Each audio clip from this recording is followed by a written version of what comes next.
You just know. You just know he's not dead. Stop playing. Whatever. Hopefully we can destroy the Daily Planet and finally wipe that booger that's known as Superman out of existence. You know, knock on wood, but I'm sure that we're just gonna climb up here and nothing bad's gonna happen at all. That's a really nice water texture in the background, I have to say. Look at that. I like it.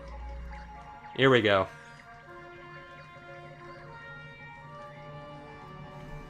Take it down. I knew it. Kochamara, accept defeat. Go out with honor. Fine. Take control of this freaky toad. I don't need him to nab children for me anymore. I've got the brain of a little girl back in my lab that's strong enough to power a whole army of Psycho-Blaster death tanks. Huh? What? You've got the brain of a little girl. I said, in my lab. I think you've got the muscles of a little girl, too. Oh. Truly. Good one. Truly a good one. A mighty burn. And the city rejoiced, despite all those that were squished. Human child. Ooh, you've got a nice voice too. Who is that? It is I, the creature whose spirit was once, over here. Behind you. That's a really detailed portrait. Oh, The creature whose spirit was once enslaved by the evil one. You have unchained my soul, and now I shall repay you, powerful human child. oh, great. Well, okay. Show me what you did to my friend Lily. By the drowned spirit of Oblongata, it is done. Oh, wow. I didn't mean literally. Hey, I'm still on the thing. Oh, a new area? Dare I say? Fascinating. Truly. When it is your wish Ooh. to travel across the lake, you may return to either shore and summon me with that. Thanks, hulking lungfish. You know, you really aren't as hideous as people say. You may call me now by my true name, Rasp. Oh, this is gonna be classic. The name given to me by my people. Josh. What name is that, noble lake creature? Oh my god. What a magical lady. Meh, I've seen uglier. I told you it looked like my ex. Oh, I'm so bitter. Just like that fish. I'm sure that fish would be damn bitter. You know what? This is the perfect spot right here to take a break. I'm sorry to say. Hold on, what time is it? I really should tell. My phone's off. I don't have my clock on me, but judging by how light it is outside, I'd say it's around 6 o'clock in the morning. So tell you what, guys, I'm really, really looking forward to this. Oh, look, that's even her friendship bracelet that she made for me. So I'm gonna go on a little tiny bit of a rant here. Little tiny rant, and I'm gonna end it for right now. I am so looking forward to Psychonauts, I can't even describe it. Ooh, look at the ball. That's a... Oh my god. Oh my god. Those are faces. Those are faces in agony. Oh my god. I'm getting Doom flashbacks here. And the music isn't helping. Oh. Truly, the shit has hit the fan, my friends.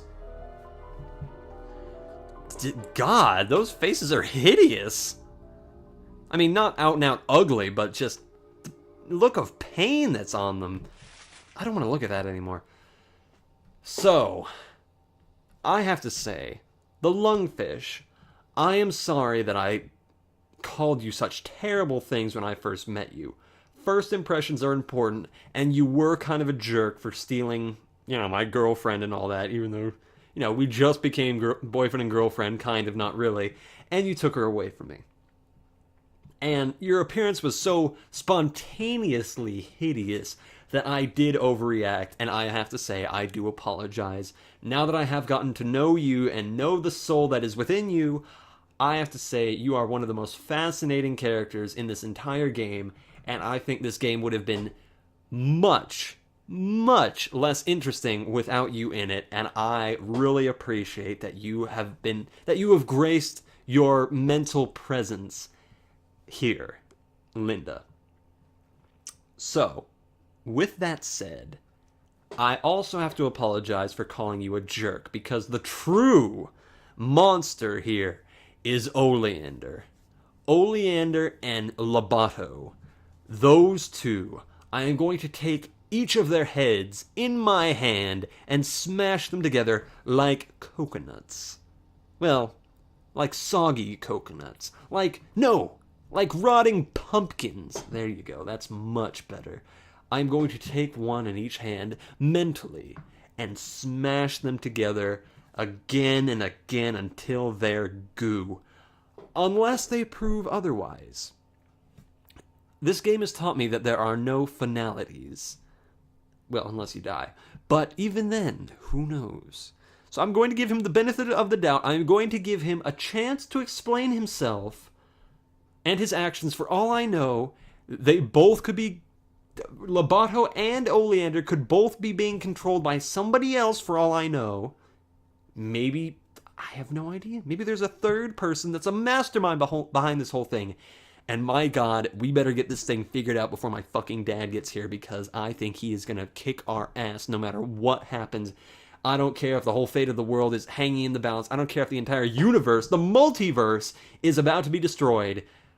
My dad is going to drag me back and hang me from that tightrope. Okay? So, with that said, I also have to ask, what the fuck are Melina and Sasha and Agent Cruller doing? They're on official Psychonauts business, correct? What could be more official Psychonaut business than this? Which again raises the question of, is this real? I honestly think that they're either in cahoots with this guy, or they're just letting it happen to see what happens. And here's another question. What's going on with our Russian friend and Nils and all the rest? Because we haven't seen their brains get ripped out yet. Are they all brainless except for me? Am I the lone kid at the camp now? I am quite interested in this. It is very fascinating. There's a lot of elements going on. This game is quickly working its way into the masterpiece area. That Lungfishopolis thing itself has worked itself into one of my absolute favorite written sections of any game. That was just so amazingly brilliant how that came out of nowhere. So, I mean, the rest of the game has been very interesting so far. The character's been standing out, all classic, but really, that lungfish thing just put it over the top. I'm sorry I'm gushing about it, but it's just amazing for me. So, next time, we will storm the beaches of Normandy, and we will reclaim Paris from this evil Frenchman. I assume he's French because, in his flashbacks we saw him with what I think is the French flag, so I'm just going to assume that he's French. He's kind of got the curly Q mustache of a Frenchman. So, as I'm sure everybody in France runs around with a baguette and a beret and and poodles and such, I'm sure. And they all live in the Eiffel Tower, and they all watch Jerry Lewis. So, I can't wait to go and find that little lovable, huggable, adorable, precious Frenchman, Mr. Oleander. Even his name, Oleander, it's a flower. Oleanders are poisonous flowers, for God's sake. I actually have, in my real-life house, in the backyard, I have a whole fence that has oleanders on it. Oleanders are extremely poisonous, but they're so pretty that people grow them, and they put them around in public areas. So, if you ever get the chance to eat oleanders, don't do it. Well, I know you probably wouldn't be going around eating random plants, but if anybody ever offers you oleander, because it does kind of sound like a spice, it kind of sounds like nutmeg or oregano. Oleander, don't go for it, okay? And in this case, I think it's going to be okay to ingest oleander because I'm going to eat him mentally. I'm going to devour and process and absorb his mental energies and then shit out whatever's left. So, everybody, until that glorious bowel movement, I've been the Invisible Gunslinger. You've all been my great audience. Thank you so much.